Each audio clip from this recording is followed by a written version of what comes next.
दोस्तों, ये पूरा हफ्ता है वैलेंटाइंस वीक और हम आपको सुनाएंगे प्यार के इर्द गिर्द रची ढेर सारी कहानियां। लेकिन इस हफ्ते अंदाज कुछ नया होगा। जैसे कि हम अपने फ्राइडे चैलेंज में करते हैं, वैसे ही इस हफ्ते के हर दिन मैं अपनी मंडली के सदस्यों को दूंगा एक वाक्य और 6 अलग अलग राइटर्स लिखेंगे उसी वाक्य से शुरू करके 6 नन्ही कहानियां। आज का वाक्य है, दरवाजे पर घंटी बजी। आइए सुनते हैं कि मेरी मंडली की सदस्य दीप्ति मित्तल ने इसी वाक्य से शुरू करके कैसे लिखी है एक नन्ही कहानी। डोरबेल। दरवाजे पर घंटी बजी। जाकर देखा तो मेरी नेबर नरगिस खड़ी थी, हाथों में एक नई डायमंड रिंग पहने। देखना जावेद ने मुझे आज क्या दिया, माय फर्स्ट वैलेंटाइंस गिफ्ट। मैंने उसे अंदर आने को नहीं कहा तो वो फुसफुसाई, भैया अभी ऑफिस नहीं गए क्या? नहीं, जाने वाले हैं। ओह चल, बाद में आती हूँ। तू भी अपना गिफ्ट दिखाना, तेरा भी तो पहला वैलेंटाइंस है। मेरा पहला वैलेंटाइंस डे अतुल के साथ। मैं किसी नर्म से एहसास से भर उठी। खिड़की खोली तो महसूस हुआ कि आज लंदन की सर्द हवाएं कुछ ज्यादा ही खुशगवार थीं। बादलों से ढका आसमान गुलाबी रंगत लिए नजर आ रहा था। 2 महीने पहले मेरी अतुल के साथ अरेंज्ड मैरिज हुई थी और शादी के 15 दिन बाद ही हम लंदन आ गए थे। वो यहाँ एक IT कंपनी में इंजीनियर था। आज छुट्टी ले लो ना, कहीं घूमने चलेंगे। उसके बाथरूम से बाहर आते ही मैंने मनुहार की, नॉट पॉसिबल यार, पहले ही शादी के चक्कर में महीने भर की लीव पे था। अब मांगूंगा तो सीधा फायर हो जाऊंगा। वैसे भी बाहर कैसे घूमेंगे? तुम्हें रात को हल्का बुखार था ना, देखो अभी भी माथा गर्म है। वो मेरा माथा छूकर बोला, मगर आज हमारा पहला वैलेंटाइंस डे है, कुछ तो स्पेशल होना चाहिए ना। अरे इन तारीखों में मत उलझो जान, हम दोनों साथ हैं तो हर दिन वैलेंटाइंस डे है यार। मुझे बहलाकर वो तैयार होने चला गया और मैं मनमसोस कर रह गई। नरगिस का गिफ्ट, सहेलियों से सुने किस्से जहन में चक्कर लगाने लगे। उस वक्त सोचा करती थी कि जब मेरा कोई अपना होगा तो मैं भी ये खास दिन खास तरह से मनाऊंगी। मगर अतुल को तो जैसे कोई उत्साह ही नहीं था। मेरे पीछे दवाई लेके आराम करना, काम की टेंशन मत लेना। 100 हिदायतें देकर अतुल ऑफिस चला गया। न कोई फूल, न गिफ्ट। कैसा वैलेंटाइन है मेरा। मुझे नरगिस से रश्क होने लगा। दोपहर को अतुल का फोन आया, सुनो थोड़ा लेट हो जाऊंगा, अपट्रॉन पार्क जा रहा हूँ कुछ सामान लाने। कुछ लाने जा रहा हूँ, कहीं मेरा सरप्राइज गिफ्ट तो नहीं?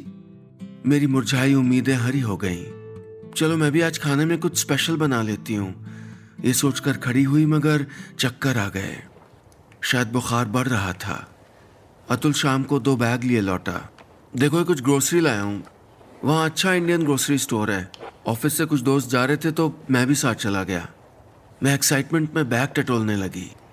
दालें, आटा, चावल, बस और कुछ नहीं। मेरा गिफ्ट। दिल बुझ गया मेरा। शायद अतुल ऐसा ही है, बिल्कुल अनरोमांटिक। मेरी भूल थी जो उससे कुछ स्पेशल चाह रही थी। तुम फ्रेश हो जाओ, मैं चाय बना लाती हूँ। मैं उठकर जाने लगी। क्या हुआ, चेहरा क्यों उतरा हुआ है? दवाई ली थी? अतुल ने घबराकर मेरा माथा छुआ। ओह शायद भूल गई।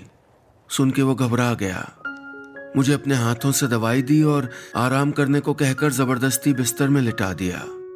दवाई के असर से मेरी आंख लग गई और जब खुली तो देखा 9 बज चुके थे।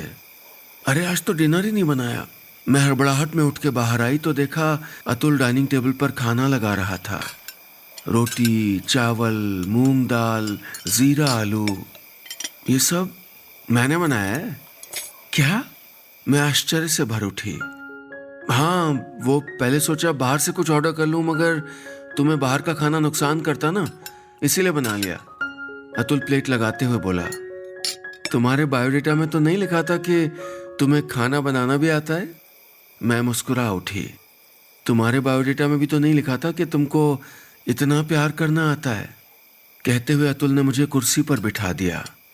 प्लेट में खाना परोसा और रोटी का एक कौर तैयार करके मेरी ओर बढ़ा दिया। आंखें भर आई मेरी।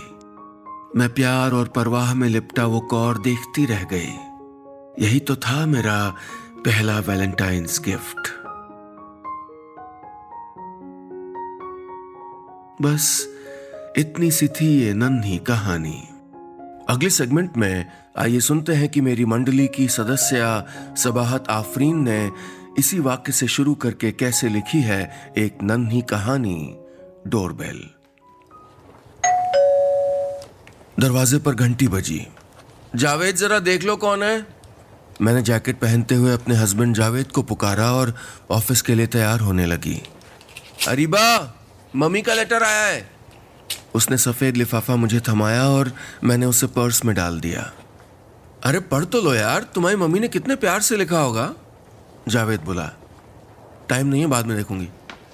अच्छा सुनो, ऑफिस से कब तक लौटोगी? जावेद बोला। पता नहीं, वैसे क्यों पूछ रहे हो?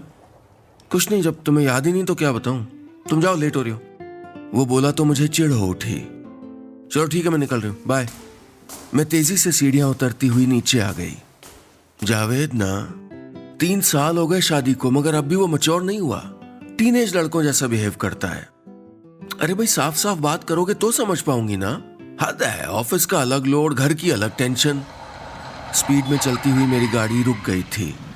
सामने लंबा जाम लगा था और मुझे झुंझलाहट सी होने लगी। तभी मेरी निगाह पर्स में से झांकते उस लिफाफे पर गई। क्या लिखा है मम्मी ने? मैं खत निकाल कर पढ़ने लगी। मेरी बेटी अरीबा, मैं जानती हूँ तुम हूबहू अपने पापा पे गई हो। उन्हीं की तरह जिंदगी की दौड़ में सबसे आगे निकलना चाहती हो। लेकिन सुनो बेटा, मैं सोचती हूँ कि तुम्हारे भीतर मेरा भी तो कुछ हिस्सा होगा ना। इस बार तुम्हारे घर आई थी, जितने दिन रही यही देखा कि तुम और जावेद मशीनी जिंदगी जी रहे हो। खासकर जावेद, उसके चेहरे की उदासी, तुम लोगों का बोलापन मुझे डराता है अरीबा। ऐसा क्यों लगा मम्मी को? क्या सचमुच? मेरी नजर में जावेद का चेहरा घूम गया, चुप चुप सा, अपने आप में गुम। मैं आगे पढ़ने लगी। तुम्हारे पापा के साथ रहते हुए मैंने अकेलेपन का दुख जिया है।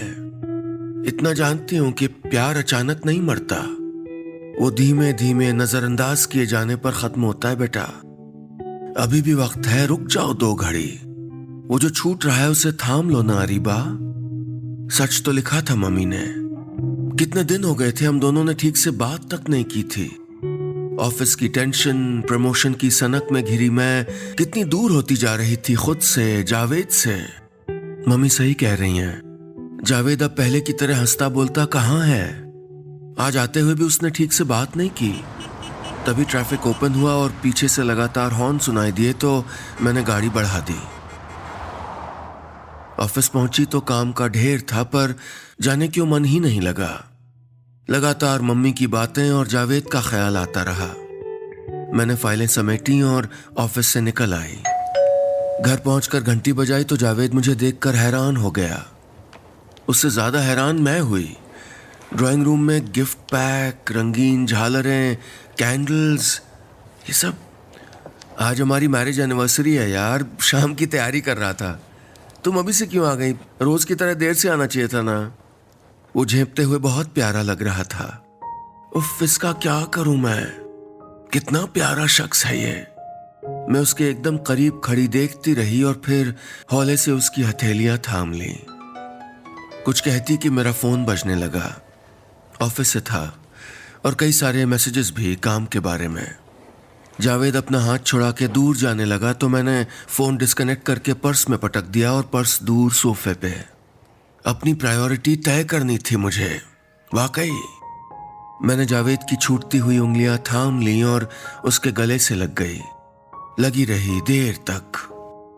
वो मेरे माथे को चूमता रहा खामोशी से।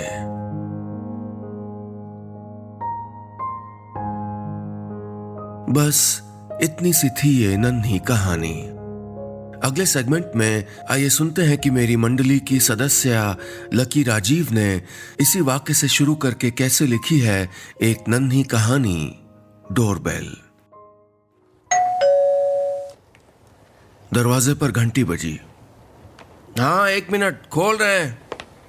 मैं हाथ में लगा बेसन पोंछते हुए दरवाजे की तरफ भागी। एक डिलीवरी एजेंट खड़ा था। मैडम, कोरियर आपका। प्रीपेड है, यहाँ साइन कर दीजिए। मैंने हचकचाते हुए एक बार वो बड़ा सा डब्बा देखा और फिर उस पर लगी पर्ची पढ़ते हुए बुदबुदाई, निशा माथुर, फ्लैट नंबर 203। है तो मेरे लिए, लेकिन भेजा किसने? डिब्बा संभालते हुए दरवाज़ा बंद करके अंदर आई तो मिनी ने डिब्बा देखकर पूछा, क्या मंगाया मम्मा? कुछ किचन का होगा, मिक्सर है नया। मैंने ना में सर हिलाते हुए वो डिब्बा डाइनिंग टेबल पर रख दिया। मैंने कुछ नहीं मंगाया, किसी ने भेजा है, लेकिन कहीं कोई नाम ही नहीं लिखा है। मिनी कैंची लेके आ किचन से। बड़े से गत्ते के ऊपर चिपका टेप काट कर बबल रैप हटाकर जब वो तोहफा बाहर निकाला तो मेरी आंखें हैरत से फैल गईं। झालर वाली गुलाबी फ्रॉक पहने एक खूब बड़ी सी गुड़िया थी। वाह मम्मा, कितनी क्यूट है ये। लेकिन ये डॉल किसने भेजी आपको? मिनी की दिलचस्पी गुड़िया से ज्यादा भेजने वाले का नाम जानने में थी, लेकिन मेरी निगाह उस तोहफे पर से हट ही नहीं रही थी। कितनी प्यारी बंद होती खुलती आंखें, पतले पतले होंठ, सुनहरे बाल और पेट पे बना एक लाल रंग का दिल जिसको दबाते ही एक मीठी सी आवाज गूंज जाती थी, I love you, I love you. ऐसी ही एक बड़ी सी गुड़िया की चाह लिए बचपन बीत गया था। एक बार मां से कहा तो उन्होंने कपड़े की एक अजीब सी गुड़िया बना के पकड़ा दी, एकदम बेकार सी। और मैं दुकानों के शीशे के अंदर लगी ऐसी गुड़िया को देखकर कितनी बड़ी उम्र तक ललचाती रही। पिछले हफ्ते बाजार में भी एक बड़ी गुड़िया देखकर मैंने मिनी को ये बात बताई थी और वो इस उम्र में भी मेरा गुड़िया प्रेम जानकर कितनी देर तक हंसी थी और मेरा मजाक बनाती रही थी। जैसे जैसे शाम गहराती जा रही थी मेरी उलझन बढ़ती जा रही थी। मयंक ऑफिस से आने वाले थे। कितना अजीब लगेगा उनको ये गुड़िया देखकर। क्या पता हंसी में उड़ा दें या इस बात पे मुंह बना लें। उनके मूड का कोई ठिकाना नहीं है। मैंने सोच लिया था कि इसको अलमारी में छुपा देती हूँ, बाद में किसी बच्चे को दे दूंगी। गुड़िया अभी भी टेबल पर ही थी। उसको किसी और को देने के ख्याल से मुझे बेचैनी होने लगी थी। क्या बात है, आज गुड़िया से खेला जा रहा है? मयंक की आवाज सुनकर मैं चौंक गई। वो अपनी चाबी से दरवाजा खोलकर अंदर आ गए थे। मैंने एक बार उस गुड़िया को देखा, फिर मयंक को देखकर हड़बड़ा कर बोली, पता नहीं कहाँ से किसने भेजी है, अब देखिए नाम भी नहीं लिखा भेजने वाले का। तब तक मिनी अपने कमरे से बाहर आ चुकी थी। मयंक ने वो गुड़िया उठाते हुए कहा, ये आई लव यू बोलने वाली गुड़िया मेरे सिवा तुम्हें कौन देगा? वैसे आइडिया मिनी का था, उसी ने बताया कि मामा को डॉल्स बहुत पसंद है। मेरी आंखें एकदम से भर आईं। मिनी ने मयंक के हाथ से गुड़िया लेकर फिर से वो दिल वाला बटन दबा दिया था और फिर वही मीठी आवाज घर में गूंजने लगी थी, I love you, I love you. बस इतनी सी थी ये नन्ही कहानी। अगले सेगमेंट में आइए सुनते हैं कि मेरी मंडली की सदस्य अनुलता राज नायर ने इसी वाक्य से शुरू करके कैसे लिखी है एक नन्ही कहानी, डोरबेल।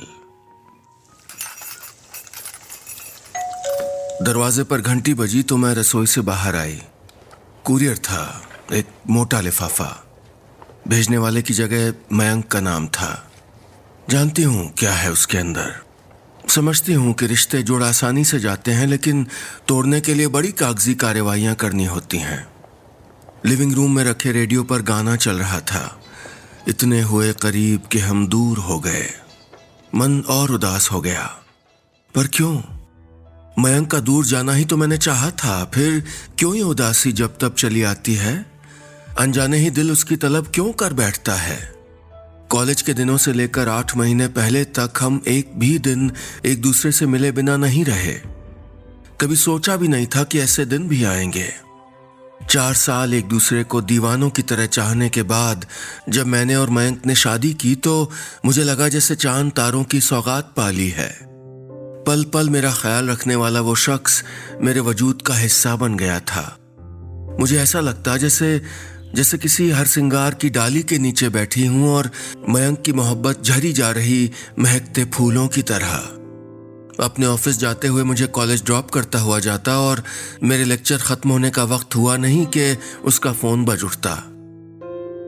सुनो माया, ऑटो से मत जाना, कैब बुक करना वरना तुम्हारी तबीयत बिगड़ जाएगी, और कैब का नंबर भेज देना। हाँ बाबा, मैं जानती हूँ, तुम रोज क्यों कहते हो। मुझे उसकी फिक्र पर हंसी आ जाती। मेरे घर पहुंचते ही उसका मैसेज आता, पहुंच गई। ऐसा ही था वो शुरू से। कहीं भीड़ भरा रास्ता हो तो मेरे कंधे के आसपास बाहें समेट लेता, कोई सूना रास्ता हो तब भी। कितना ख्याल रखता था मेरा, इसीलिए तो उससे मोहब्बत कर बैठी थी। लेकिन फिर उसकी वही आदतें पता नहीं कब परेशान करने लगी। कैसे उसकी बाहों में दम घुटने लगा नहीं जानती। पियानो के धीमे संगीत की जगह घर में या तो हमारी बहस का शोर होता या सन्नाटा। मैं उसकी पल पल की चौकसी से खींचने लगी थी। कभी जरा सी देर फोन उठाने में हुई तो वो उबल पड़ता, और कभी घर पहुंचकर मैसेज करना भूल जाती तो उसे इतना गुस्सा आता कि 2 दिन बात नहीं करता। मैं हैरान थी कि ये कैसी फिक्र है। उसे कई बार समझाने की भी कोशिश की, मयंक मत किया करो इतनी चिंता, मैं अपनी देखभाल कर सकती हूँ। यार कमांडो की तरह मेरे पीछे रहना मुझको अनकंफर्टेबल करता है। अच्छा, पहले तो कहती थी कि मैं केयरिंग हूं इसलिए तुमको पसंद हूं, इसीलिए तुमको प्यार हुआ मुझसे। सच तो यह कि तुम दूर भागना चाह रही हो मुझसे, वो बिफर के कहता। मैं खामोश रह जाती, और धीरे धीरे यही खामोशी मुझे उससे और उसे मुझसे दूर करने लगी। नहीं जानती किसने पीछे कदम हटाए, कौन पलट के आगे बढ़ा, पर उससे क्या फर्क पड़ता है। आज मुझे और मयंक को अलग हुए पूरा 8 महीना हो गया। 10 फरवरी। तारीखें सिर्फ उत्सव त्योहार के लिए थोड़े ही याद रखी जाती हैं। मैं टेबल पर पड़ा लिफाफा उठाकर बाहर बालकनी में चली आई। इसे आज ही डिलीवर होना था। बिल्कुल मन नहीं था, पर मैंने खोल लिया लिफाफा। अंदर रखे पेपर्स खींचे तो कोर्ट के नोटिस की जगह रंग बिरंगे कागज मेरी गोद में गिर गए। मैंने हैरान होकर उनको खोलना शुरू किया। अलग अलग ढंग से लिखे माफीनामे थे और एक छोटा सा खत। प्यारी माया, तुमसे दूर रह के समझ पाया हूं कि प्यार में अधिकार जताना गलत है। गलत था जो मैं तुम्हारे पल पल की खबर रखना चाहता था। थोड़ी सी स्पेस की तुम्हारी मांग को अनसुना करना भी मेरी भूल थी। कितना अजीब था ना कि तुम्हें खो न दूं इस डर के कारण ही मैंने तुमको खो दिया। नहीं जानता कि माफ करोगी या नहीं, पर कोशिश जरूर करना चाहता हूं। और भी कई पर्चियां थीं, लेकिन मेरी आंखें धुंधला रही थीं। मन किया लपक कर उसके पास पहुंच जाऊं या पहले फोन करूं। बावरा मन कुछ तय करता कि दरवाजे पर फिर घंटी बजी। जानती हूं कौन है, अच्छी तरह जानती हूं।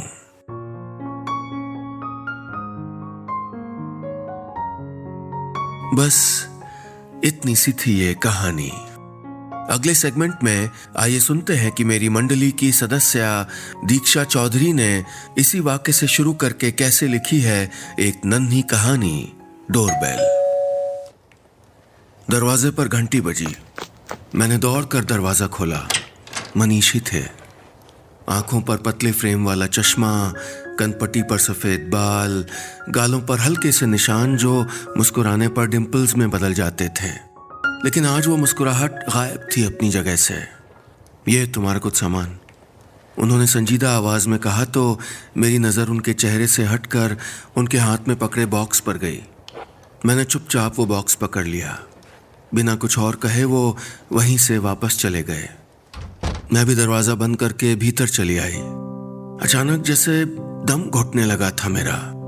मुझे बीती शाम याद आ रही थी जब मैंने मनीष के कंधे पर सर टिकाए उनसे कहा था, Manish, we should get married now. What? I mean why? उन्होंने चौंक कर पूछा था। क्यों का क्या मतलब? ऐसे हम कब तक अलग अलग रहेंगे? कब तक मैं मेहमानों की तरह आपसे मिलने आऊंगी और सुबह आप मुझे छोड़ के जाएंगे चोरों की तरह? कहते हुए मेरी आवाज कांप गई। ओह गॉड, स्टॉप इट। ये पॉसिबल नहीं है निधि। तुम कॉलेज से भी नहीं निकली हो अभी, और मैं? हमारे बीच का ये एज डिफरेंस, तुम्हारी फैमिली, सोसाइटी, किसी को भी मंजूर नहीं होगा हमारा रिश्ता। ये सब अब याद आया है आपको 2 साल बाद? तभी रोक देते ना मुझे जब मैं रो पड़ी थी। प्यार में बुना हर ख्वाब जैसे एक झटके में बिखर गया था मेरे भीतर।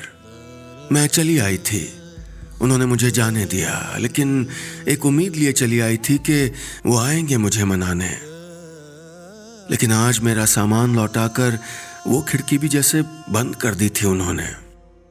शुरू से ही ऐसे थे मनीष, एक बार जो कह दिया सो कह दिया। मूवी, डिनर, यहाँ तक कि किसी रोज ऑफिस जाते वक्त मुझको कॉलेज ड्रॉप करने तक का फैसला भी उन्हीं का होता था। और मैं तो उनकी बात मानकर ही हमेशा खुश थी। मुझे उनका साथ चाहिए था, बस, ज्यादा से ज्यादा। मैं बॉक्स से एक एक करके सामान निकाल रही थी। मेरे हेडफोन्स जिनके लाल रंग से मनीष को हमेशा चिढ़ थी, मेरा म्यूजिक कलेक्शन जो उनकी पसंद की उदास गजलों से बिल्कुल मेल नहीं खाता था, और भी कई चीजें। भले ही उन्हें ये सब पसंद ना हो, लेकिन उन्होंने जगह दी थी इन्हें अपनी जिंदगी में, अपने घर में। चाहे उनकी चॉइस मुझसे कभी नहीं मिली, लेकिन प्यार करते थे वो मुझसे। बस मेरी तरह आसानी से कह देना नहीं आता। शायद इस बार भी मैं कितनी ही देर तक ये सब सोचती रही। अगली सुबह मैं अनमनी सी कॉलेज के लिए तैयार हो रही थी। 10 बजे निकलने का वक्त हुआ तो डोरबेल बजी। मैंने दरवाजा खोला तो मनीष थे। आने से पहले हमेशा की तरह कोई मैसेज नहीं किया था। चले? वो हल्का सा मुस्कुरा कर बोले। मैं हैरान सी खड़ी उनको देखती रही। न कुछ कह पाई, न पूछ पाई। पूरे रास्ते गाड़ी में भी नहीं, बस खुश थी, बहुत खुश। कार मेरे कॉलेज के आगे जाकर रुकी तो मनीष मेरी तरफ देखने लगे। थोड़ी देर देखते रहे, फिर बोले, आई एम सॉरी। मेरी आंखें डबडबा गईं। मैंने अपने हाथ पे रखा उनका हाथ कस कर पकड़ लिया। मुझे साथ ये एहसास हमेशा चाहिए। कैसे, इससे कोई फर्क नहीं पड़ता। नहीं करनी शादी, नहीं करेंगे, लेकिन कल का सोचकर मैं इतना सुंदर आज नहीं बिगाड़ना चाहती। मैं खुद से कह रही थी। तुम मेरी हर बात मान लेती हो ना? मनीष ने कहा। मैं एकटक उनकी तरफ देख रही थी। सोच रहा हूं इस बार मैं मान लूं तुम्हारी बात। उनके गालों के निशान गहरे गड्ढों में बदल गए थे। मेरे पसंदीदा चेहरे पर एक बार फिर मुस्कुराहट थी।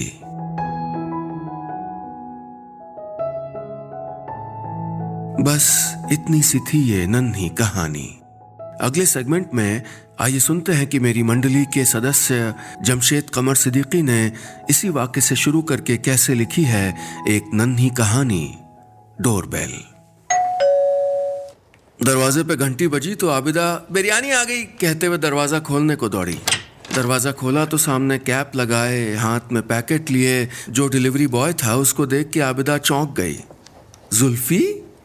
वो हैरानी से बुदबुदाई। ये गहरे जिस्म, पतली नाक और लंबे बालों वाला जुल्फी आबिदा को ऐसे ताक रहा था जैसे सपना हकीकत बन गया हो। आबिदा और जुल्फी कुछ साल पहले तक कोचिंग में साथ पढ़ते थे। जुल्फी आखिरी सीट पर बैठा आबिदा को देखते हुए उंगली पर कॉपी घुमाया करता। आबिदा मुस्कुराते हुए कॉपी के आखिरी पन्ने पर FLAMES लिखकर अल्फाबेट काटा करती थी। उसे जुल्फी के लंबे बाल बहुत पसंद थे। वो बाल झटकता तो आबिदा हाय कह के आंख मूंद लेती थी। आबिदा चाहती थी कि जुल्फी उसको प्रपोज करे, आई लव यू के 3 जादुई शब्द कहे, लेकिन जुल्फी के लिए आसान कहाँ था। आबिदा को कोचिंग छोड़ने और लेने उसकी दादी आती थी। मजबूत कद काठी वाली दादी अपने जमाने का घी पिए थी। आबिदा को लेकर निकलती तो नुक्कड़ पे खड़े लड़कों की हिम्मत नहीं होती कि आंख उठा के देख लें। आज वो दोनों फिर आमने सामने थे। जुल्फी जो अब पार्ट टाइम डिलीवरी बॉय का काम करता था, उसने भी कहाँ सोचा था कि जिंदगी उन्हें यूं दोबारा मिलाएगी। कैसे हो तुम? मैं अच्छा हूँ। तुम कैसी हो? घर चेंज किया तो बताया भी नहीं कि कहाँ? हाँ, वो सब इतनी जल्दी में हुआ कि दोनों की नजरें एक दूसरे के चेहरों पर जमी थीं। थोड़ी बातचीत के बाद आबिदा फिर उससे वही 3 लफ्ज सुनना चाहती थी जो वो कोचिंग के जमाने में कह नहीं सका। और जुल्फी की कांपती पलकें बता रही थीं कि आज वो लफ्ज कहने वाला था। जुल्फी आगे बढ़ा, होठों पर जुम्बिश हुई, लेकिन तभी एक आवाज से दोनों चौंक गए। ताका झांकी करेंगे? हैं? ताका झांकी करेंगे? पलटकर देखा तो आबिदा की दादी एक लड़के को बाल से पकड़कर घसीटते हुए चली आ रही थी। अरे चच्ची सुनो तो, झांक नहीं रहे थे? अरे गेंद अंदर आ गई थी, बाल छोड़ो, कलम उखड़ जाएगी चच्ची। लड़का झटक झटक कर छूटने की कोशिश कर रहा था। नहीं नहीं, झांक लो झांक लो, खिड़की से कहा है, दरवाजे से झांको ना, कमबख्त मारे। कहते हुए दादी ने चप्पल उतारी। एक हाथ से उसके बाल जकड़े और दूसरे से पीठ पर चप्पलें ऐसे नक्श कर दी जैसे पोस्ट ऑफिस के खतों पर ठप्पे लगते हैं। लड़की वाला घर है तो चक्कर चलाएंगे हैं, सीटी बजाएंगे, ये लच्छे छोरे कहीं के। रुक जा, तेरी सारी आशिकी निकालती हूँ। कहते हुए दादी ने एक अलग किस्म की मुट्ठी बनाई जिसमें 2 उंगलियों के बीच से अंगूठा बाहर झांक रहा था।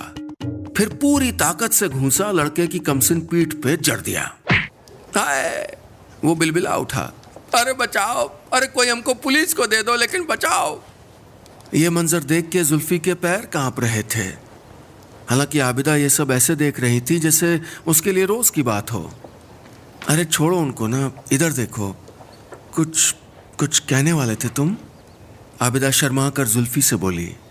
जुल्फी ने पलटकर उस लड़के को देखा जिसके बाल दादी की मुट्ठी में कसे थे और गुद्दी पर चपेटे पड़ रही थीं। उसने वापस आबिदा को देखा, अपने लंबे बालों पर हाथ फेरा और कहा, हाँ यही कह रहा था कि वो रेटिंग 5 स्टार दे दीजिएगा आबिदा आप भी। बस इतनी सी थी ये कहानी।